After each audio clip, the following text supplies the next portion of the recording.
What's up, everyone? This is the Philbrook Football Podcast. I'm joined by Isaiah, as always.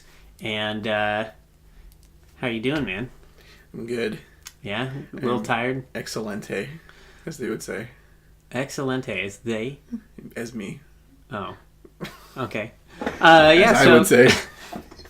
So we're doing our podcast for Week 10 here. We're going to go over the scores from last week, as usual. Except this time, Isaiah's going to do a rundown on the scores. And we'll see where that takes us. So, whenever you're ready. Yeah, so we start off with the War of 1776 on Thursday night. The Seahawks win against the Cards, and pretty sure at least like 40 guys got injured in that game. But it was 22-16 at the end. The Seahawks pulled out a win. Seahawks moved to 6-3, and the Cardinals are 4-5. Next game is the Packers versus the Bears. Packers won because, I mean, if Brett Hundley's going to win, you'd hope he could do it against Chicago. Packers win 23-16. Packers are now 5-4. The Bears are 3-6. Next game is the Browns versus Lions, which at first looked like the Lions were going to do something, or excuse me, the Browns were going to do something. They were up 10-0, and everyone was like, They were doing something. Yeah, and then, they're the Browns. So the Lions came back, ended up winning 38-24. Lions are now 5-4, and the Browns are 0-9. Yeah, I was like kind of keeping track of this game, and at first on my fantasy thing, it's like Stafford's at -1 point because he's got a turnover and like no yards, and I was like, great, this is awesome. And then I looked back a couple hours later, and it's like he has 21 points now and 3 touchdowns and a bunch of yards, and I was like, okay, well he turned that around right quick. Yeah, so Lions are pretty good. He just annihilated them in the final. Well, I think he realized, like, wait a minute, I'm Matt Stafford. Yeah, this is the Browns. Like, come on.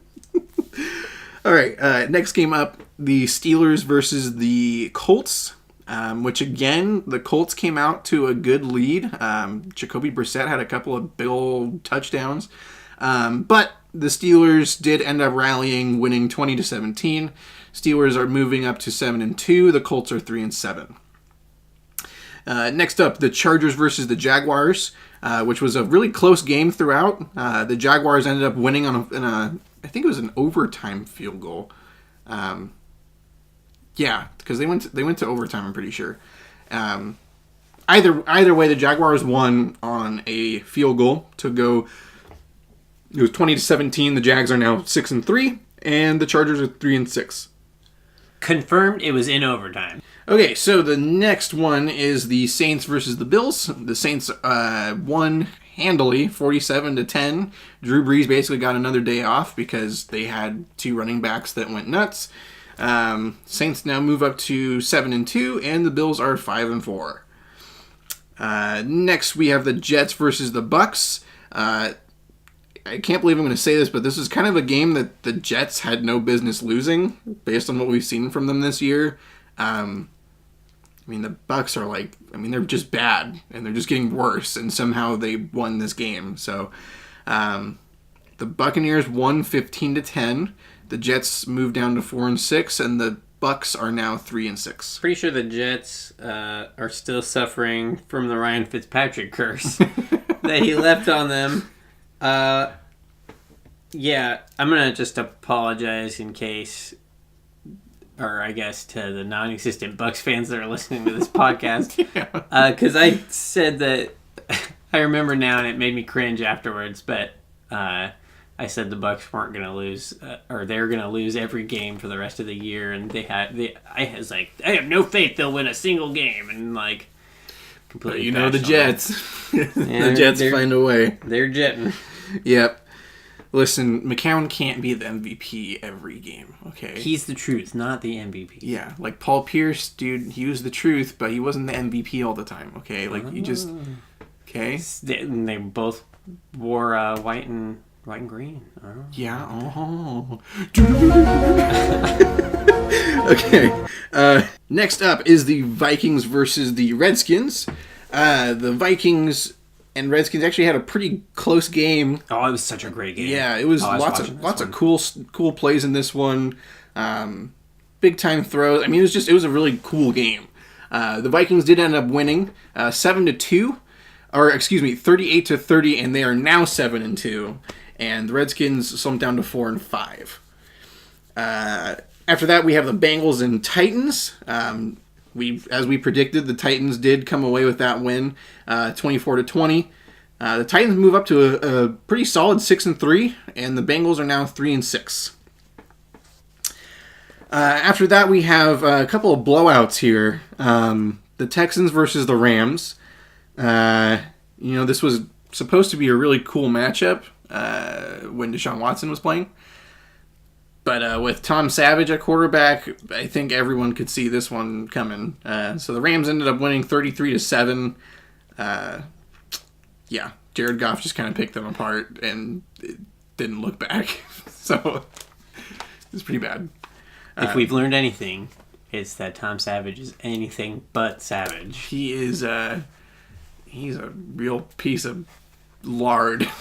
Piece of human garbage. Well, okay. He's a nice guy. All right. Wow, Gasorp Field. That really hurts my feelings. Anyways, the Rams are 7-2. The Texans are 3-6. The next blowout we have, just a beatdown. I mean, it was just, nobody... I saw it coming. I don't know if a lot of people saw it coming. I saw it coming. Just a massacre of a game. Just beautiful execution. Terrible. The Falcons versus the Cowboys. Falcons won 27-7. And in addition to that, they also got the trophy of Dak Prescott's soul because Adrian Claiborne destroyed him 6 times, in fact.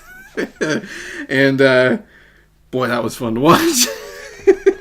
But the Falcons are now 5-4, and the Cowboys are also 5-4. Okay, the last couple of games here. Really quick, did Freeman get injured or something? I'm looking at the box score. He's in the concussion protocol. Oh, okay. Protocol. Okay. Yeah. I was wondering why Tevin Coleman had 20 carries and Teron Ward had 9. I was like, Freeman got hurt. He got hit really early in the game. I think it was like midway through the first quarter. Yeah, he only had 2 carries. Yeah.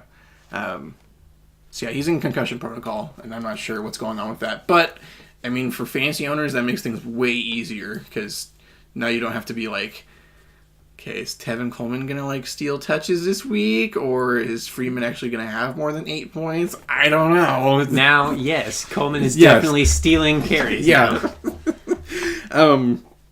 The last couple of games here, we have Giants versus the 49ers. The 49ers won 31-21, which was actually kind of nice to see. It was nice to see the Niners finally get a win. And it was even more hilarious that the Giants couldn't even beat the 49ers. Yeah, they're so bad. I don't even remember who they beat at the beginning of the year. It was, who did they beat? They had so much potential back then. Seriously. With Odell Beckham and they had Brandon Marshall. And who did they beat? Freaking Sterling Shepard in the slot and Evan Ingram. I don't remember who they beat, but that defense. They were hyped like crazy going into this year, and they straight up flopped. They all got hurt and just couldn't do anything. Well, yeah, they were trying to cover up Eli's deficiencies, as in mentally and just physically. Yeah. They were like, let's get you the best receivers we possibly can, and watch you still suck. Nah, you're terrible. Either way, the Niners are now 1-9, and the Giants are 1-8. I think I don't remember who I said that, but yeah. Next game, the Patriots versus the Broncos. Another blowout. Yeah, another blowout. Broncos lost pretty handily. It was 41-16. Brock the Lobster did not end up getting the upset like we were saying might happen. So the Broncos have now lost 6 straight, and they fall to 3-6. The Patriots are now 7-2. Fun fact: Brian Hoyer had 100% completion percentage in this game. He did 3 for 3. I was surprised that he even threw a pass. Yeah, so now the last game of the week was the Dolphins versus the Panthers on Monday night. The Panthers just kind of, as I predicted, Jay Cutler really lit it up. Panthers won 45-21. Dolphins played like hot garbage and didn't do anything until like the fourth quarter. So yeah, dude, and Christian McCaffrey just destroyed them. Yeah, McCaffrey had himself a pretty good game. Yeah, he only had 23 yards, but he had at least carrying the ball. Only 5 carries though, so still 4.6 average, and he had his first rushing touchdown. Yeah. And then through the air, I guess he did most of his work in the red zone. Yeah, it was. For some reason, really it just felt like he was dominating. Well, that's because all the touchdowns were from him. I mean, he had 3, I think. So he had 2 in total. Yeah, he had 1 receiving touchdown. Oh, I thought he had 2 receiving touchdowns. No, Funchess had 2 receiving touchdowns. Oh, that was the guy. Okay, I gotcha. Funchess killed it too. Yeah, well, the Dolphins are pretty bad. So and Jonathan Stewart killed it. And this is one of those ones where if you are a Panthers fan, they better win this game against the Dolphins. So yeah, overall, just kind of a quite the week of games. I think we got almost all of our predictions right, save maybe the Packers and Bears game. And the Bucks. But I think all the rest of them we predicted correctly. So there's really not much to talk about. I do want to say that the Titans have been surging as of late. I mean, that team just runs so much more smoothly with Mariota. They fall apart without him, but they're 6-3, and nobody talks about them because there's like 5 teams that have better records than that. But the Titans are 6-3 and looking really. They're looking really good, and DeMarco Murray had like 3 touchdowns against the Bengals. Like they're looking good. I think that they really can win that division. I haven't looked at the rest of their schedule, but I really think that they are going to end up winning this division. I don't know. I think Mariota has to look better than he's looked the last few weeks since he came back. That Browns game. I really feel like they rushed him back. I don't think he was 100%. He's been 100% since then because they knew they stood no chance with Matt Castle. Mm-hmm. So I'm thinking that he's not himself lately because I've been watching a couple of his. I watched some of the game highlights. And he's overthrowing guys. Corey Davis had 9 targets, but only 4 receptions. Most of the ones that he didn't catch were uncatchable or not very well placed. So it's good to see that he's trying to get a rapport with him, right? And that's good to see, and encouraging for fantasy owners who have held on to Davis or at least watched him all year, seeing if he's going to be a factor in this offense this year.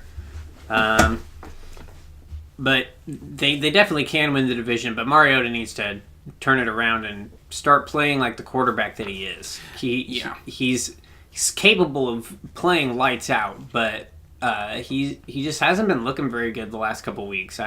At least personally to me. I think he'll get there though. I mean, he's such a good quarterback that I think he'll bounce back pretty well. He's just too smart and too talented to just slump more and more as it gets closer to the playoffs. I mean, that guy like lives for competition and like wants to get to that Super Bowl and just to the big stage again. So I think they keep that surge up. I mean, the Jaguars are definitely a threat to the division, but it's without their defense, their offense is not good. Without that defense in Jacksonville, they wouldn't even be a winning team. They wouldn't have a winning record. Yeah. You could say the same thing about Seattle, though. Yeah, I don't know. I mean, I feel like the offense has been really good this year, at least maybe minus the first 2 weeks. They've been But Russell Wilson has been really good. Well, yeah, but you said, if you take away the defense from the Jags, I mean, if you take the defense away, the offense is going to score every single time because there's no players on the field, for the other team. Yeah. So the offense is just scoring nonstop. So of course, if you took the defense away from any team, they would probably have great a hard time. analysis, Gamer. Well, hey, you're the one that said it. I'm just trying to make it funny, I guess, but I'm just laughing at the notion of that. Like, yeah, if you took the defense, the most important part of Jacksonville. I'm saying if you took away like the elite defense, like yes, their offense is not very good, and they're being carried by their defense. Yeah, but that happens. Yeah, I'm just saying, like, you have to have balance if you're gonna win. If you're gonna really make any sort of push, and this Jacksonville, really, yeah, dude, Ravens. I bring this up every time. Okay, but here's the thing: that Ravens team back in 2012. Okay. No, I'm talking about Trent Dilfer Ravens. Oh, the 2000 Ravens? That was different. Okay. It's not different. This team is pretty much historic as well. Cameron, that Ravens defense. I know. I'm saying, all I'm saying is that you just don't have to have as much balance as you might think. I mean, look at the Broncos in 2015. They carried Peyton Manning's corpse to the Super Bowl. Yeah. Well, on the back of lobster. I was going to say on the back of a lobster. Yeah. But that defense, man, they're the reason they won that. Their offense had no business being a Super Bowl contender. No, definitely not. But if they could have transplanted Peyton Manning's head onto Osweiler's body, like they would have made a super quarterback. He would have still found a way to choke it because he's Brock the Lobster. Maybe. But speaking about defense, getting taken away, a huge blow to the Seattle defense was Richard Sherman getting injured. He tore his ACL. No, or Achilles. Sorry, Achilles. They both start with A. He tore his Achilles in the Thursday night bloodbath that was the Seahawks and Cardinals game. So he's out for the year. Which was huge because we're already, Earl Thomas is like coming back, but he's kind of been hurt, and I think Cam Chancellor's gonna be. He's out for this game. Yeah, I think he's out for this week. So like that Seattle defense is like really banged up in the secondary, and thankfully this year we actually have some depth in the secondary, at least at safety, because like if that happened last year. Which it did. You saw what happened. Yeah, we got destroyed. Yeah, it was pretty bad. So thankfully we have Bradley McDougald back there to fill in pretty nicely as a starting safety. Especially for Cam. I think that's a better... I think that's a... Oh, you're talking about last week? Yeah. Okay, yeah, I'm thinking like this week, I think he's in a better spot because he's going to start in place of Cam Chancellor. Right. And I think he'll play the strong safety position in our defense a lot better than the free safety position. We'll see. I don't know if he's strong enough just physically to do any of the similar things that Cam Chancellor does, because Cam Chancellor plays close to the line of scrimmage on most of his plays. I mean, he's just up there like a linebacker. So I don't know if McDougald will bring that same kind of pressure in any respect, but I like McDougald in coverage. Well, and yeah. At any rate, he will be better in coverage than Cam Chancellor is. So I think that with the deficiency at cornerback now, or at least the lack of Richard Sherman, I don't think they're going to be able to get away with being so aggressive like they have been. I mean, it seems like they send 5+ guys every single play. I mean, it's rare unless it's like a long third down. Then they'll drop all their guys back in coverage, and it's it's a normal defense. But I think now that Sherman is out, they're gonna have to play in coverage more, and McDougald will be great for that. Yeah, because he can kind of help out there. It's going to be interesting to see how the Seattle secondary can hold up. They're going to have to...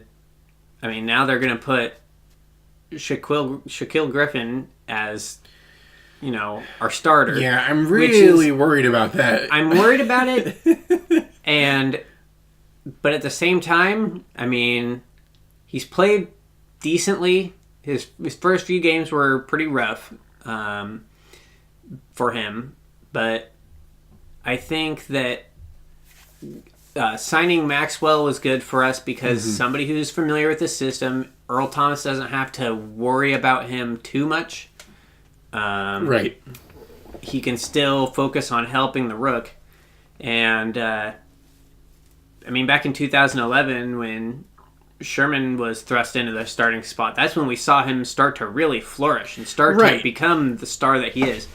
Now, I don't know if Griffin... I don't think he'll reach that level immediately. I think he's still pretty raw. He still has a lot of work to do to become a top corner in this league. Right. But Seattle, I believe their front office does see him as the corner... their number one cornerback of the future. I think they want him to be Sherman's successor. Well, because that's why he's been the starter opposite of Sherman, because they really want to see what he can bring to the table.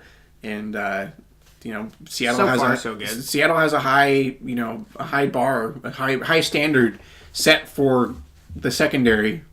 So they kind of have to, if you say you're good, they're gonna be like, okay, well, go prove it, And that's, Griffin's been kind of up and down. He's had some great games where you don't hear his name at all because he's locking down who he's going against, but there's been other ones where you hear him a lot because he's getting burned. So we'll see what happens with him as a starter. I really like the Maxwell signing just because he knows the system, and the other systems he was in he's not like a man-to-man guy. And they used him in systems where there was a lot of man-to-man coverage, and that just doesn't work. They thought he was better than he was. He really... he's just another example, just like Brandon Browner, of being a product of Seattle's system. Right. A product of basically Earl Thomas. Yeah. Yeah. I'm definitely happy to see Earl Thomas playing as opposed to like Cam Chancellor. I would take a healthy Earl Thomas over a healthy Cam Chancellor any day of the week. I love Cam Chancellor. Don't get me wrong. He's great. He's an awesome safety, and what he brings to our defense is completely unique and isn't really replicated by any other player in the league for their defense. But, or at least to, the greatness that he's doing. Right. And, but Earl Thomas is just a completely different level, man. That's an all-time great playing for us right now. Yeah, that's one of the best safeties to ever play the game, playing for Seattle right now. Yeah, exactly. So and you can't really argue it because you watch him play and you're like, oh my god, this guy, like. Yeah, he just gets places out of nowhere. Sometimes it feels like when they pan out and show a highlight of Earl Thomas, it's just stuff he's doing all game anyways, but they think a receiver's open or has separation, and Earl Thomas is there in an instant and makes it, you have to be, you just have to be so perfect to play against him. Yeah, it's pretty crazy. And you see the impact that it causes when he's not on the field. It's very substantial. So yeah, I think the lineup is, I hope that Maxwell hasn't regressed a whole lot. If he's still playing at about the same level he was when he was playing in Seattle, then that'll be great for us. Yeah, if we can get something similar. So obviously they'll have Griffin starting at the number one corner spot or on the left side of the field. Yeah. And then Maxwell on the right side of the field. Yeah, because Maxwell's not going to play in the slot. There's no way that's happening. Yeah, and then Jeremy Lane has looked encouraging, actually, since he has had to stay in Seattle. I think Justin Coleman still has that spot. Yeah. To himself. I think they're gonna. I think we're gonna see a lot of shuffling. It's certainly more of a competition now. That's for sure. Because he played pretty well. He had a blocked kick, and he played really well when Sherman went out. So who knows? Maybe they, because like I said, if Maxwell has regressed, they might have him on the bench as their fourth corner coming off, and have Jeremy Lane on the left, or on the right side, and Griffin on the left side. It really depends on what the front office sees, but personally, I think it's going to be Griffin, then Maxwell, and then Coleman and Lane I see as like a 3A, 3B. Yeah, if Lane can show up, because, I mean, he was our nickel corner for years now, so, like, if Lane can show up and actually really play consistently well, then he'll have that spot for sure.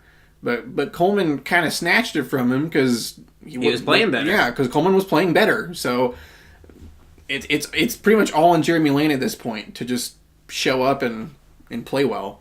But yeah, that we'll see what happens with that secondary.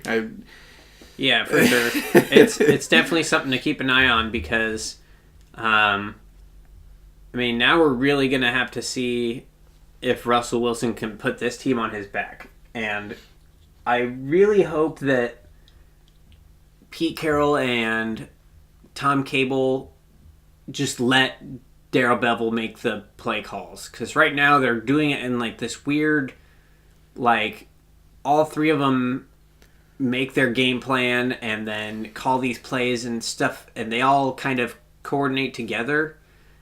I just want to see Bevell just make the game plan on his own. Obviously, the run game isn't working, so Tom Cable needs to stay the hell out of whatever coordinating they're doing. Their run game is not working, and Pete just needs to take the reins off of Bevell and just let him do his thing. Let him and Russell carry this team offensively, because we are really going to need it more than ever now. Yeah, I mean, I'm not really that high on Bevell, so it feels weird saying let Bevell just do his thing, because, like, we've seen him put together some terrible play calling before, so...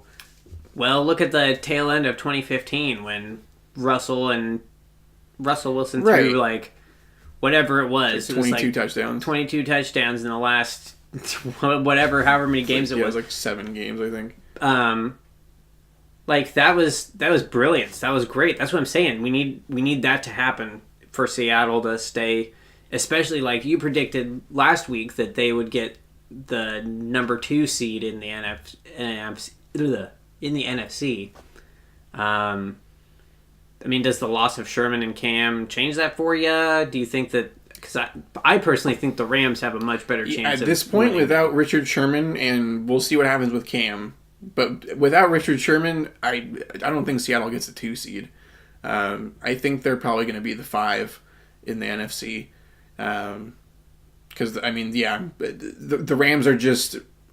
The Rams offensively are just too good to really say, like, Seattle's really going to beat them for that. I mean, Seattle could prove me wrong, and I would love to see Seattle get that 2 seed, but, I mean, oh my gosh, like, they'd have to win out at this point, because all of these teams, there's so many teams that are 7-2, like, in the NFC. It's just, you have 3 teams that are 7-2, and then you have the Eagles that are 8-1. Like, it's going to take a lot for Seattle to get that 2 seed. So, I see them probably taking the 5. Yeah. We'll see who gets the 6. But, yeah. Hope for the Lions. Yeah, that'd be nice. I'd love to see the Lions in the playoffs again. But, yeah, we'll see what happens with Seattle. That loss of Sherman is huge, but... I mean, we'll see what happens. They'll find a way to step up. They don't really give up. So yeah, for sure. I mean, the team is definitely not going to give up. It will be nice to. It'll be good to see what Griffin is truly capable of against the top talent. It's going to be hard to watch, I'm sure, sometimes because, I mean, they don't even look at the left side of the field when. Yeah. Yeah. So it's just. It'll be good to see, though. It'll be good to see how he reacts. So far, he's reacted really great. Even when he's getting beat, he's held a really high confidence, and he's played through it. Oh yeah. You can't get down on yourself playing across from Sherman, because then they'll pick on you even more. Mm-hmm. So yeah, it's good. His confidence has been good. I think Griffin can hold it together, but I mean, I don't know. I just worry. He's a rookie. Yeah, and corner is historically probably one of the hardest positions to make the jump from college to NFL. Yeah, I think somebody was. I don't remember if it was like an analyst somewhere or if I saw it on Reddit, but it was saying that the like quarterback and cornerback are essentially the hardest positions to make the jump from college to the NFL. Because it relies so much on your own personal skill. I mean, it's like you can get in the right system, but I mean, it requires so much of your own technique and like discipline compared to, say, a running back that, I mean, you just put him with a good offensive line, and even a bad running back is going to look all right. So, yeah. I don't know. And like, a linebacker with a specific skill set, like they're good at rushing the passer. Okay, well, you can just plug them in and rush the passer.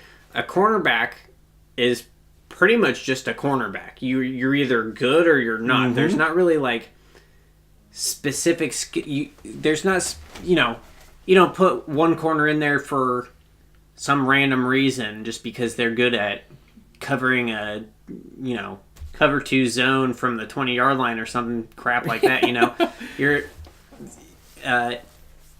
You're either good at covering your guy or you're not. And I mean, I know that there's like slot corner and outside corner. Well, there's also corners with different skill sets. I mean, a 4-3 corner is different than a 3-4 corner, and a Tampa 2 corner is much different than either of those.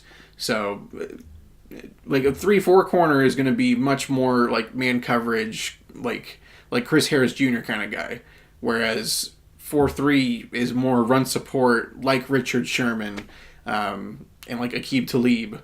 Those guys that are more physical are not going to be the speed coverage guys. And then Tampa 2 is just like basically what Asante Samuel was, where you just chill in those cover 2 zones and work your magic. Yep. Yeah. But I get what you're saying, though. Like overall in all of those less aspects, specialized. Yeah, it really is just like how good you are, and if you're not that good, we'll try you at safety, and if you can't do that, you're done. So, yeah. But speaking of players being done, and it's a bad segue, but the Bills decided that Tyrod Taylor was not good enough anymore, and they benched him for rookie Nathan Peterman. Personally, I do not agree at all with the decision. I like Tyrod Taylor much better. In fact, I don't think he's the problem on that team. Yes, they didn't have a good game, but the Saints have been crazy good on defense. So, I mean, how much were you expecting from the guy against a team that's been like number 1 in defense for the last 3 weeks in a row? Yeah, I mean, it really depends on how the Bills look at it, because they could be saying, okay, the rest of our schedule is ridiculous. We're probably not going to get a wild card spot. We know what we have in Tyrod Taylor. Let's see what we have in Nathan Peterman, and maybe by doing that, they can sneak a win against the Chargers. Or because they're playing the Chargers this week. Mm-hmm. The Chargers have all this tape on Tyrod Taylor to prepare for, but there's no tape on Peterman. They don't know what his tendencies are going to be. Right. And maybe if they snag this win against the Chargers, I'd look for Tyrod Taylor to start again, because then at that point they might be in contention to try to do something is to get a wild card spot. But if they can't beat the Chargers, then they know they don't have a shot. So I mean, there could be some kind of strategy involved behind that. Mainly that they're not too worried about this year. They never really were. Yeah. I mean, it's they were definitely overachieving for the first good chunk of the season. But I just think it's unfair to Tyrod Taylor to, like, he has a bad game against a good defense, and they're just like, okay, you're benched. And it's like, well, wait a minute. Like, he has no chemistry with Kelvin Benjamin. He's had like a week with the guy, and you on the other side you have Deontay Thompson. Like, who even is that? Right? Yeah, and then came out of here's your left field. third option, Zay Jones, who has done nothing all year, and then you have a Charles Clay that's like trying to come back from injury. So really, still your best receiver is LaShawn McCoy, your running back. Like, what? I mean, Well, yeah. I mean, Tyrod Taylor, I think you might be giving him a little too much credit. He's not all that great. I mean, his career averages for yardages is like 200, a little over 200 total yards a game. but you and have like to a also touchdown and a consider. half. I don't think he's like this top 15 quarterback, but No. like you have to look at what he's actually had to work with. Like, he's had Charles Clay and LaShawn McCoy, and that's it. He's had nothing else. He had Sammy Watkins for like 2 games. The dude was always injured. Yeah. And then his best receiver was Robert Woods, which, like, for the Rams is playing great. Thanks, Robert Woods, for that. Like, you're finally actually doing something, because he did nothing. He did nothing for the Bills. And it's just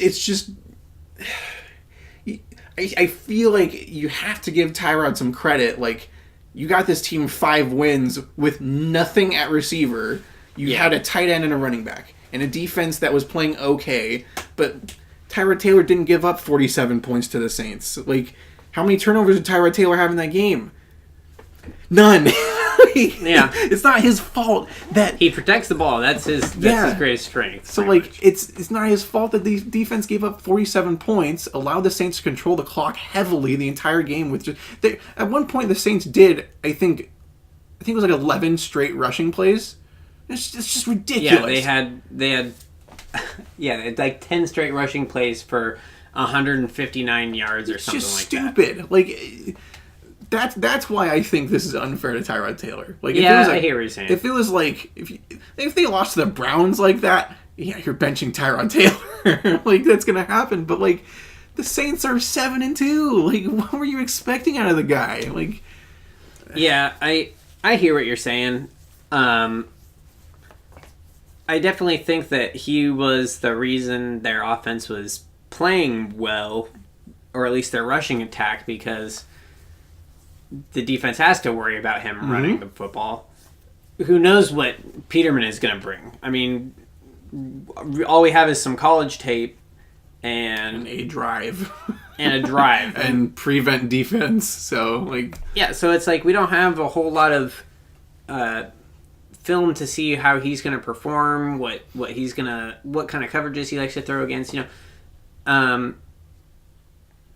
So it's too early to say that this is like a downgrade for them. I mean, it's a downgrade only because he's a total rookie and has no idea like what it's going to be like to play a full game against an NFL defense. But I mean, maybe they've been working on something with him. Who knows? I mean, I'm sure they have, just because, I mean, you bring in a rookie and you want to see, like, okay, is this going to be one of those rookies that can actually, like, do something, or is it going to be one of those rookies Or is he going to be Tyler Bray? Or is he going to, Tyler Bray. Is he going to be Bryce Petty? Is he going to be Christian Hackenberg? Is he going to be Paxton Lynch? Is he going to be literally all of these guys that suck nuts coming out of college and, like, just didn't do anything? So, yeah, we'll see what happens with Peterman. He had some good throws. 7 for 10 for a touchdown, like, to end the game. But again, that's against, like, prevent defense. I watched the plays. I watched every single one of those passes, and all of them except for the touchdown pass, where, like, corners are way off, like, just giving them space. So we'll see what happens with that. But I personally just feel like they shafted Tyrod pretty hard in this one. Yeah, he feels disrespected, and I can't really blame him.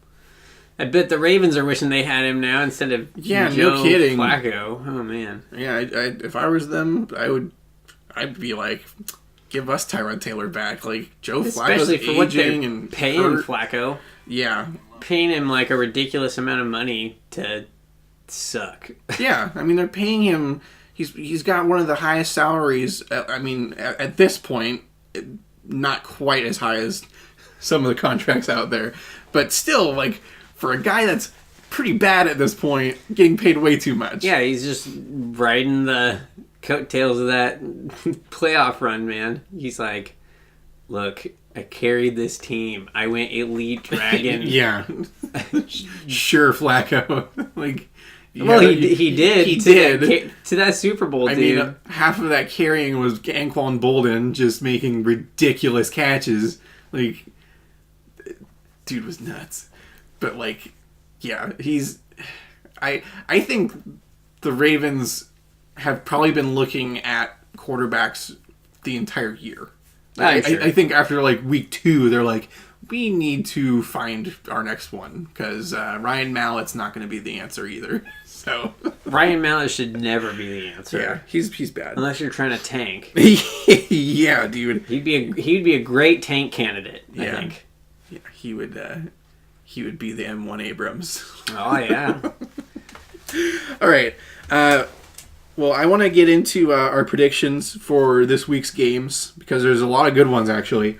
So, without further ado, let's hop to the Thursday night game. Which is the Titans versus the Steelers. I think is going to be a great game, personally. Great AFC matchup. This really could go either way. I worry that the Titans don't really have anyone that can cover Antonio Brown, though. And, I mean, just... In order to beat the Steelers, you have to contain their run game. Because they're just going to run it like 35 times a game and challenge you to stop Le'Veon Bell. And the Titans defensively don't strike me as a team that can do that. Now, on a short week, maybe, because Le'Veon Bell just came off of I think, 27-touch game, plus the passing touches, so like over 30 touches again. I mean, that dude seemingly can just take whatever workload you give him and roll with it. So, I mean, I don't know. I don't know if it's fair to say, like, it's a short week, but, like, those touches add up after a while. Yeah. But ultimately, I see the Steelers probably taking this one just because their defense is much better than the Titans. Yeah, I was going to say the Steelers definitely match up against the Titans a lot better than the Titans match up against the Steelers. Right. The Titans have a very good run game. Their pass game is still questionable, but the Steelers have a great front seven, and I'm sure are going to be mostly focusing on that run game. Right.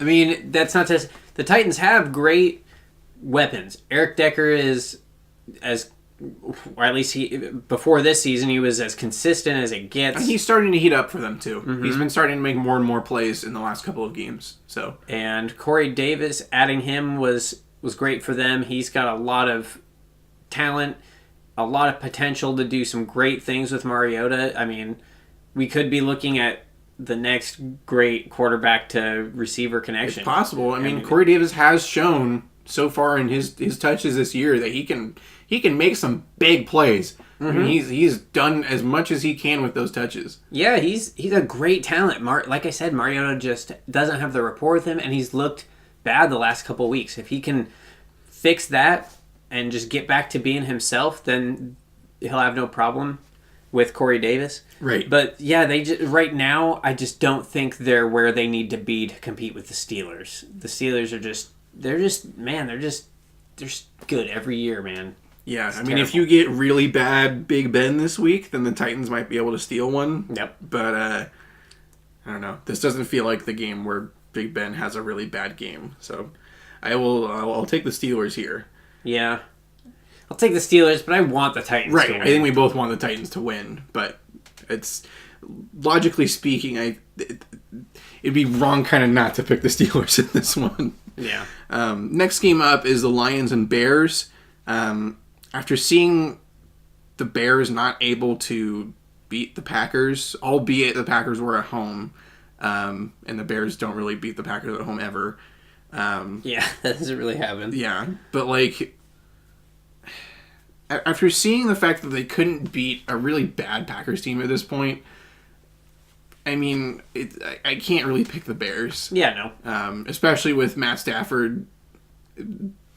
He just doesn't stop. He always starts the game, dude. Like, he plays like crap. The first, like, quarter, and you're like... They definitely probe. The Lions always probe the first quarter. They don't attack. Mm-hmm. They just kind of like, see, okay, what happens if I do 3 receivers and 2 of them are split out to the right? Oh, that's what you're going to do. And they just kind of figure out what the defense is going to do, and then they tell Stafford all this, or he'll figure it out on his own. They do halftime adjustments, of course. And they... sometimes, like, the whole point of probing isn't to see, like, okay, can I run this play again and have it work? But sometimes they run the same play. They'll run the first time they do it. They want to see how the coverage reacts. Right. Okay, we're going to run this play after we run the football, see how they react. Mm-hmm. And then can we use that later in the game? Can I target this guy who was completely open? We just didn't want to throw it to him. We didn't need to do that right away kind of thing. Right. Lions are definitely taking this one over the Bears. Yeah, I agree. Next one is the Jaguars versus Browns. You should see the outlook on the ESPN Fantasy Football app for the Jaguars defense. It basically says that on passes like over like 15 yards or something, the Jaguars are like number 1 and they have they have like 7 interceptions and 0 touchdowns on passes like that.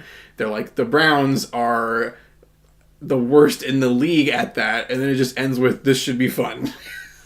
Yeah. I'm like, yeah, dude, this is going to be... Well, yeah, the most turnover-prone team in the league versus the team that has forced the most turnovers in the league. Yeah, I mean, Jaguars' defense is going to be an awesome start this week for anybody. I'm glad I have it in both of my leagues because it's sick. So Jaguars are definitely taking this one for sure. Ravens and Packers. I'm going to take the Ravens. I was about to say, I'm going to take the Ravens too. I think they're going to get Danny Woodhead back this week that's what all the signs are pointing to. Right. That should help out their offense a lot. I know Danny Woodhead's not like some crazy elite player, but Joe Flacco is in the prime of his check down career right now, and Danny Woodhead is going to be awesome for them.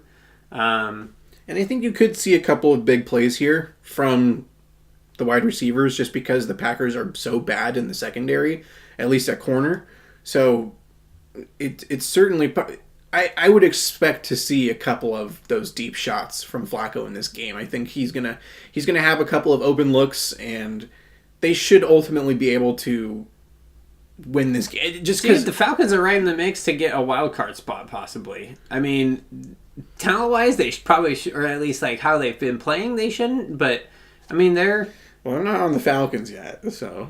Did I say the Falcons? Yeah. I was thinking Flacco, Bird, something... The Ravens. The Ravens are right in the... Like, I mean, they're 4-5, so I don't know how much they're really in that. I mean, but you should look at the rest of the teams. Like, they have a chance... they could be one of the teams that ends up with a wild card spot. Possible. Just because of their record and who they've played. And I mean, they've had some good outings. I mean, they wasted on the Dolphins 40-0, and it's very true. Like they've played good defense. They just need to find a way to get that offense rolling. If they could just do that, they should be okay. They just need to stop playing from behind. If they can just get to a good start in a game, I think they'll be able to like control the game a little bit better. Mm-hmm. But I mean, when you're asking Joe Flacco and these kind of whatever receivers to just go nuts and lead this crazy comeback, it's not going to happen because he ends up checking it down to Buck Allen like 400 times. And who is so bad. He's like... he's not... He's so bad. Oh my god. As a running back, he's not very good. He's pretty good coming out of the backfield, though. No, I think the only reason we think he's any good is because he has so many opportunities. So maybe. Like, one of them has to work out. I've seen him make some pretty good catches, though. Dude, I just can't wait for Danny Woodhead to come back and they just keep Allen on the bench. They're just going to... I mean, yeah, Danny Woodhead is the pass catching. And Collins has looked like a stud.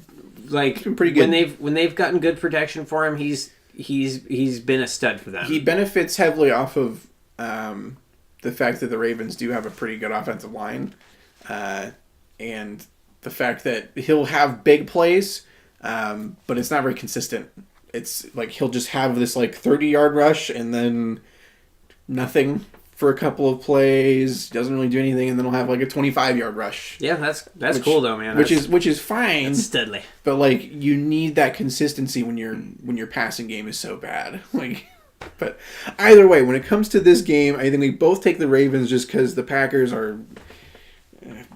It's just hard to think that Brett Hundley's going to do a whole lot against that Ravens defense. Yeah. Tony Jefferson and Eric Weddle just like patrolling out there. Yeah, there's no way. Yeah, I don't really see much there. The next game is oh boy. The next game is the Buccaneers versus the Dolphins. Poop fest of the week. God, hurricane victim game of the week. I'm gonna say right now the Dolphins win by 21 points. Yeah, but they just beat the Bucs. Just beat the Jets. I don't care. Jay Cutler is going to throw for 323 yards. So 2 more than he had. No, he had 311. For sure. Either way, it was 321. I think he's going to throw for 323 yards, 2 touchdowns, and I'm going to say 1 pick. The running game is going to be great for them. They're going to have... Kenyon Drake's going to have, I'm going to say 85 yards and a touchdown. I can't tell if you're like trolling me or if you're serious. It's a little bit of both. But here's the thing. I do not expect, coming off of that terrible loss to the Panthers, for the Dolphins to come out and say, yeah, we're just bad and we're just going to suck to the Buccaneers. I think this is where they're like, hold on. Okay. Hold on. We're not that bad. Has Ryan Fitzpatrick ever played for the Dolphins? No. Then I think that the Dolphins have a chance to take this one. I think the fact that Fitzpatrick hasn't had a chance to work his curse on that team yet really bodes well for them. I think that gives them a great shot at winning this game. Because there is no other reason why the Bucs should win other than literally the teams they played the Jets. They're still cursed. Mike Evans will be back, but you still have Fitzpatrick and Jets cursed. They signed Jermaine Kearse. Illuminati. Yeah. Dolphins are, I think, gonna take this one. Personally, I think it's handily, but I think it's gonna be the worst game to watch this week. I haven't even looked at the rest of the. If you're thinking games. It's about the field goal extreme, it might be that one. All right, next up, the Rams and Vikings, which I think is going to be the game of the week. That's gonna be a crazy game. Both teams 7-2. I personally think that the Vikings take this one, just because their defense is so good, and the Rams' defense, it's not like that good. I mean, it's pretty good. It's all right, but their like defense is pretty good. It's all right, but like. They just played against the Tom Savage Texans. Like, come on. Yeah, and they held them to a touchdown. Yeah. What you want to see out of a good defense. But, like, especially when that team is playing from behind all game and just slinging it all game. You want them to play good like that. So, I mean, as a Seahawks fan, I definitely want the Vikings to win this game. Well, yeah. I mean, if Keenum keeps playing the way he's been playing, that's going to be awesome, and they can definitely win this game because I agree with you. The Vikings defense is much better than the Rams defense, but the Rams defense is good. I don't think they're just like a middle of the pack defense. I'd say top 10, and they have been playing like it for a few weeks now. Yeah, I mean, I'm not saying the Rams defense is bad. I just, compared to the top defenses in the league, I wouldn't put the Rams up there, at least right now. But I think it's going to be a great game either way. I think the Vikings will take it. Yeah, I do too. Just because even without Dalvin Cook and Sam Bradford and Stephon Diggs for a little bit there, they were still winning. Dude, because Thielen's coming out like a beast, because Thielen is the sneakiest, best receiver I've ever seen. Like, that guy, every week they're like, here's the league leaders in pass and receiving yards, and Thielen is always up there. It's like Antonio Brown, Hopkins, Adam Thielen. Like, yeah, and you're like, what? This guy came out of nowhere like a year ago, and all of a sudden he's like this monster receiver. It's just crazy. There was a pass in the game last week where they like threw it to him on like I think it was like either a slant or a deep slant, but he gets it. And then he just, like, turns on the Jets, dude. He just, I saw this one. It was, like, towards the beginning. Yeah. And he just, like, all of a sudden starts pulling away from most of these guys. And I was like, how is he doing that? I was like, this is Adam Thielen we're talking about. I mean, come on. Yeah. Well, Thielen's crazy good, man. Did you know he went to Minnesota State? Yes. They only mentioned it, like, 70 times. Yeah, they've mentioned it quite a bit. Anyways. But, yeah. I mean, they have two, like, top 20 receivers. Thielen's playing great. Diggs is awesome. And I'd even say, like, top 15, man. Like, Diggs and Thielen are both really good wide receivers. Yeah, they're probably, at this point right now, like, the best tandem in the NFL. I would say so. I think Antonio Brown and Smith-Schuster have a chance. I need to see more from Smith-Schuster before I... Because he's played really good the last couple weeks. But it's only been since like they've given him games. but they've given him a bigger role in those games. Right. Because Martavis Bryant's just a dumbass and can't keep his mouth shut. But, I mean... but yeah, as of right now, and if Deshaun Watson was starting, it'd be Hopkins and Fuller. But right now, at this point in the year, but when Diggs and Thielen. Diggs and Thielen both still producing with Case Keenum at quarterback. That's making how you know him how look good they awesome, are. too. Yeah, oh yeah. So, I see the Vikings taking this one. I mean, I could totally see the Rams taking it because I can totally see Case Keenum just like pooping his pants and making the Vikings look really bad on offense. It could happen, but I think there's not a really good chance of that happening. Yeah, we'll see what happens. Either way, I think it's going to be the game of the week by and large. Okay, next game, Redskins and Saints. Redskins did play pretty valiantly against the Vikings this last week.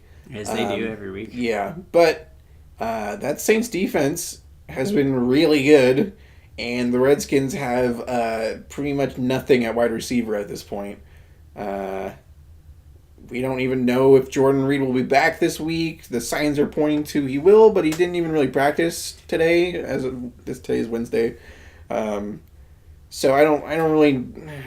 Dude, as someone who's not a fan of like the Redskins, but doesn't really like care either way, I love hearing that their receivers are out because that just means Chris Thompson's getting more work, and that is great for me. So that's fine. Jordan Reed can be out all he wants. They can keep relying on Vernon Davis. I mean, he's getting like 11 targets a game, Vernon Davis is. Yeah. Jordan Reed's not playing. But, like, I don't know. That's cool. I just think the Saints, it's going to be another one where, like, the Saints just, like, destroy them in the running game. And when Drew Brees has to, like, throw a pass, he's Drew Brees. So they'll be fine. So, yeah. Saints are going to take this one. I think the Redskins will play them hard for at least the first half. I think it'll be a good matchup between Norman and Michael Thomas. That's going to be interesting to watch for sure. But, I just don't think they have enough to cover all the rest of the things that the Saints do. So, yep. Yeah, I think we'll both take the Saints here. Bo Rizzle Dizzle. Chiefs and Giants, that's a joke. The Chiefs are going to destroy them by like 40 points. Yeah. Seriously, this is going to be like 42-7. It's going to be a massacre. Oh, yeah, it's going to be terrible. I mean, if the freaking 49ers could beat them... yeah, like... CJ Beathard. Like, there's no way the Chiefs lose this game. That would be the biggest upset of the year. Like, Giants are so bad at this point. Both taking the Chiefs. Cardinals and Texans, I wouldn't really want to watch this game at all. I'm going to take the Cards. Other than just, I'm going to take the Cards too. Especially if TJ Yates starts. Like, don't do that. Texans, come on. Like, just cut your losses. Just make Tom Savage prove that he's bad and will always be bad and call it good. Because Josh Johnson and TJ Yates are not going to save your season. Like, dude, Josh Johnson was also in that flag football thing that I was telling you about that Michael Vick was in. He was on the other team. Well, he hasn't done... I mean, Josh Johnson was in... He was on the Giants roster for preseason. He played in one of their games and played very sporadically. He was very Josh Johnson-esque of like a couple good throws and an awful interception. Like, that's basically his whole career. And before that, like in a regular season game, he hadn't thrown a pass since 2011. And they're like, let's bring in this guy. He'll be a great backup. Like, are you kidding me? Like, come on. Yeah, they're just trying to get bodies in there so they can try to rotate them because they know they're all crap. Yeah, it's pretty bad. So that's why I'll take the Cardinals because Drew Stanton has looked good, and I mean Larry Fitzgerald is gonna do his thing no matter what. So. Get tons of yards and tons of catches. And if anything, just watch this game so you can watch Patrick Peterson go against DeAndre Hopkins a lot. That's going to be the most entertaining part of the game. Yeah, and you won't even be able to see that happening. So they'll show replays because there's not going to be anything else going on. They'll show replays of Tom Savage or whoever just overthrowing him, making a terrible throw that could not even possibly be caught. Because that's at least better than an interception. Yep. All right, next game, the Bills versus Chargers, which we were kind of talking about earlier. I think the Bills bounce back and take down the Chargers. Personally. Okay. Now, I would feel better about that if Tyrod Taylor was starting, but Nathan Bader. I just like... I think LaShawn McCoy going against a bad rush defense, like a really bad rush defense, I think LaShawn McCoy has a pretty good week. Like, the Bills have a decent offensive line, at least for running. And while the Chargers do have a pass rush, it's going to be a very run-heavy game, and this is really going to test Joey Bosa's ability to really make an impact in the run game, because he's going to have to. Oh, yeah. So, I'll take the Bills. I don't know about you. I'm going to take the Chargers. As much as I love Nathan Peterman's name, I'm going to have to go with, the Chargers on this one. What if I told you that Phillip Rivers might not play in this game? Then they'd be starting that Kellen Clemens, Then I'll still take the Chargers. Okay. I trust Clemens over Peterman. Okay. Clemens is bad. Oh, yeah. True. Yeah, he's pretty bad. He's bad, but he's got Keenan Allen. Yeah, that's true. He's got some weapons to work with. Melvin Gordon. They don't even need to freaking pass the ball. They'll just run all over the Bills. And, so he'll take the Chargers, I'll take the Bills, and I'll be right. Melvin Gordon with, 3 touchdowns. He'll pull a Mark Ingram, dude. Okay, next game is the battle of the I did it again where I cycled through Titans and then Giants, and remember those are both teams in the league just like last week.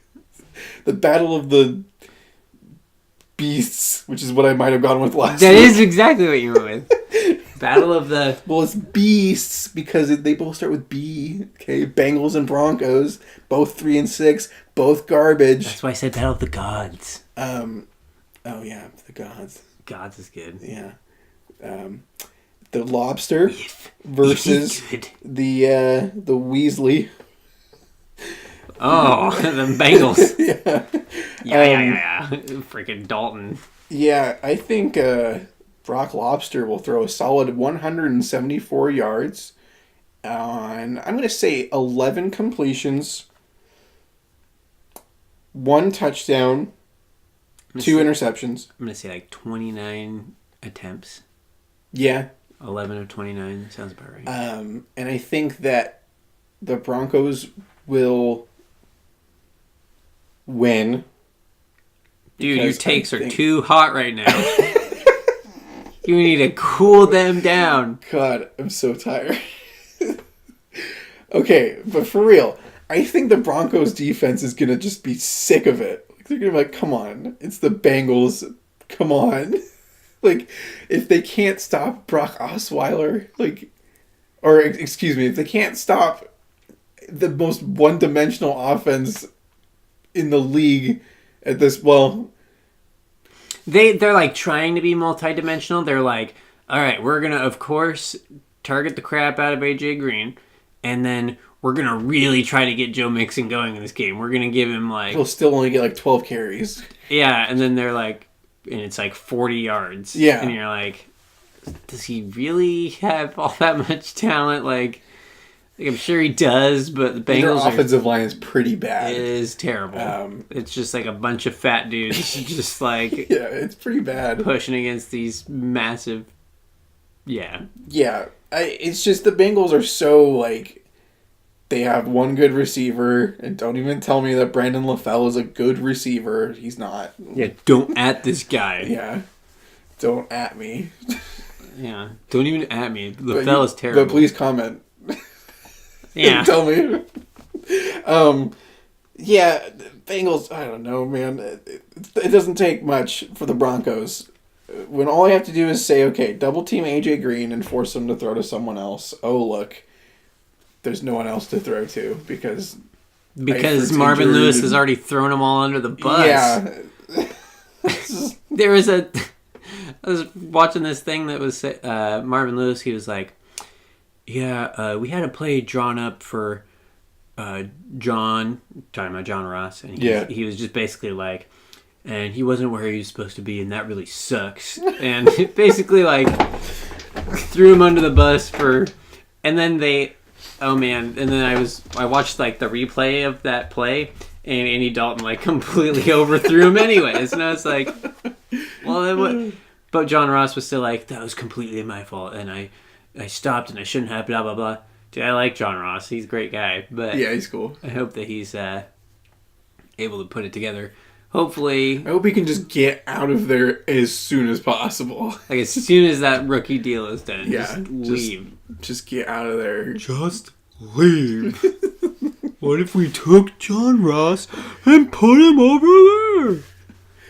Put him on the Ravens. Give them another speedy deep threat. Or the Colts, yeah. Yeah. Colts drafting a wide receiver. You heard. I'm kind of surprised that the Colts didn't try to trade up to get John Ross. I mean, I guess they are obsessed with wide receivers, so. Oh, yeah. Oh, I was about to... Oh, yeah. Philip Dorsett's with the Patriots now. Yeah. Oh, yeah, that's part of the whole Brissett trade. Yeah. Anyways, who are you taking? The Broncos? Oh, or the Bengals? Mm-hmm. I'm gonna take the Bengals. Okay, you're weird and uneducated. Oh yeah, I'm weird. Taking the team that isn't on a 6-game losing streak. I trust the Lobster in this one to be good enough. Dude, I'm telling you, you never trust the Lobster. Ever. Unless he's going against the Colts, because then Lamar Miller can just take him to the promised land. Yeah, well, he doesn't have Lamar Miller anymore. All right, next game, we have a couple more here. The Patriots. Exactly why you shouldn't trust him. Patriots and the Raiders. This is going to be one of those sneaky close games. Like, you think, oh, Patriots are 7-2 and they're the Patriots versus the Raiders who are 4-5, and like you don't really know. But the Patriots defense, while they have been playing better of late, still struggle. Mm-hmm. So especially against a high octane offense that the Raiders are capable of. And their only problem is that the Raiders are 32nd in pass yards, so allowed. So Raiders defense has been pretty abysmal. So it's really just going to be whose offense can establish a lead. Because then I think it's going to be whoever's offense scores the last point. Honestly. Yeah, it might be. Just because of the fact that both defenses just struggle so hard. And I know the Raiders are going to try to get their running game going. I know they're going to they are going to force feed Marshawn Lynch in this game as much as they can. They shouldn't. I don't think they should, but if anything, the Patriots have an okay secondary. If anything, their front seven isn't very good at all. So yeah, they have Kyle Van Noy. They have Kyle Van Noy, who I swear has been in the league for 1,800 years. No, dude, I remember when he was playing at BYU. I never know who their other linebackers are, so I always think that like whoever isn't Dante Hightower has been on the team for 15 years. He was with the Lions just a couple of years ago. He was with them as rookie deal, and then they didn't re-sign him because he's garbage. And then Belichick was like, "I will mold this garbage into a specific garbage that I can use to plug in." Yeah. That's Belichick for you. But yeah, I'm going to take the Patriots. Yeah, I'm not going to bet against Tom Brady in this one. Especially against such a terrible pass defense. He's just going to carve them up. That's for sure. Like a freaking turkey. Speaking of getting carved up like a turkey, Eagles and Cowboys. Eagles are going to absolutely demolish the Cowboys in this one. It's not even going to be close. I mean, I hope so. Cowboys don't have Sean Lee. Okay, that's like the only guy that can do anything on that defense. When he's out, their defense is like extraordinarily bad. Yep, I mean, it's just for sure. He is like the only person that can really keep it going there. So now it's like, all right, DeMarcus Lawrence, why don't you carry us? Oh, sorry, we need someone that's not just a lineman to carry us. Let's have Anthony Brown. I think is their best corner. Just some, like, second-year dude, like... Now they're like, come on, Taco. Yeah, come on, Taco Charlton. Like, oh, God. This is going to be brutal. This is going to be another Eagles scoring 51 points kind of deal. I really hope so. That'd be great. I like... And Dak Prescott will throw 15 interceptions. You heard it here first. Oh, new single-game record. Yeah. All right. They didn't pull him. Yeah, they'll leave him in because he's the future of the franchise. Yeah. All right. He needs this. He's elite dragon. All right, last game of the week, the Monday night game, Falcons and Seahawks. Always the hardest game for me to watch every year, because it's just so conflicting in my heart. I always want Seattle to win. Oh, Seattle's going to win. But, like, I don't want Atlanta to look bad. So Atlanta's going to look bad. No, they're not.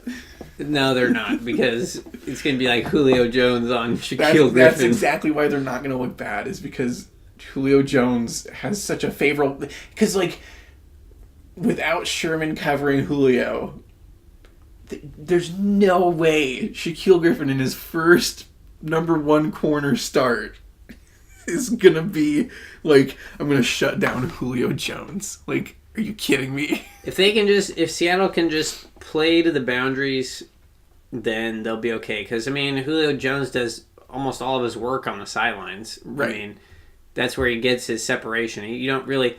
You see him go in the middle of the field, like, on post routes and stuff like that, but as long as Seattle spreads out their... Oh, man. As long as they... No, wait. But if they do... Oh. Yeah, I don't know how they're going to win this game, but I think they're going to do it. Yeah, I don't think as unstoppable as the Falcons defense sounds, Falcons offense sounds, against Seattle's defense, I think it's like the exact same on the other side, and Seattle's offense is way better. But see, my concern is that Atlanta actually matches up pretty well defensively against us because we don't have huge receivers, which is perfect for Atlanta's defense because both Desmond Trufant and Robert Alford both like playing against guys that aren't huge.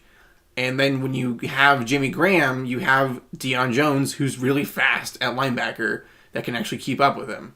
So the real weakness is just the fact that the Falcons have to rely on, for pass rush, they have to rely on Adrian Claiborne to go nuts again. And if Dwayne Brown is back for this game, he's not going to do that. Dude, what's up with Vic Beasley? Is he injured right now? No, he's playing. It's just like... What about Tack? Is Tack playing pretty good? He, I think, just came back from injury, and he played pretty well last week against the Cowboys. Yeah, because I know he'd been playing pretty well, and he played really well in preseason too. Yeah. So yeah, that's definitely a boost for them because that's why they drafted him. See, that guy's him. awesome. He's pretty cool. He's like, he's really good, and he's also like just a guy you want to root for. Yeah. Like, the first time I ever saw him, I mean, I'm sure I saw him in gameplay or like in games like the Ducks played against UCLA or whatever, but like seeing him at the draft with the picture of his grandma, it's just like, oh, dude, yeah, this guy's freaking awesome. Dude. Yeah, he's pretty cool. He's funny. And I love that he went to Atlanta. I was like, that's exactly what they needed. They needed a guy that on the interior that could just get after it. And because they were relying on like kind of okay guys for the longest time. So it's good to see him in there. Anyways, but yes, I think Seattle will win this game. It's going to be a good game, and I totally expect Julio to go off and have a really awesome game. Possibly even the best game of this year for him so far. But comparing to a lot of kind of mediocre games because Sarkisian doesn't know what to do with good players, I think that's really where it comes in for the Falcons is this one is going to be like them beating themselves almost. Like if they just keep doing what they've done for pretty much the whole year, they're going to lose this game. They have to be more aggressive in this game than the crap deke and dunk garbage college play calling that they've been doing for all of the year.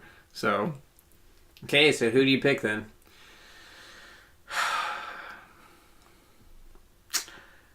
Assuming that Earl Thomas plays, I pick the Seahawks. Dang, dang, dang. All right. Cool. Yeah. But if Earl Thomas does not play in this game... Oh, do you pick the Falcons? I might have I assume that was the flip side of that. God, I'm just tired. All right, well, we got through all the games, so let's just cut it off. We're good to go. Thanks for listening to this one. It's pretty late, so we're getting kind of goofy, but we're just it's just we're done with the day. Like, yeah, I'm just tired. But thanks for listening. Join us next week. Hopefully we didn't mess up her predictions too bad. But yeah, join us next week and we'll do the same thing and have a great old time doing it. And if you made it this far, why don't you leave a comment talking about your favorite pizza from specifically Pizza Hut.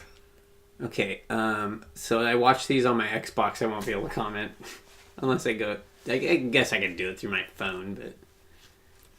It's such a hassle for you. Yeah. I'll just watch it. Why am I going to comment on my own video?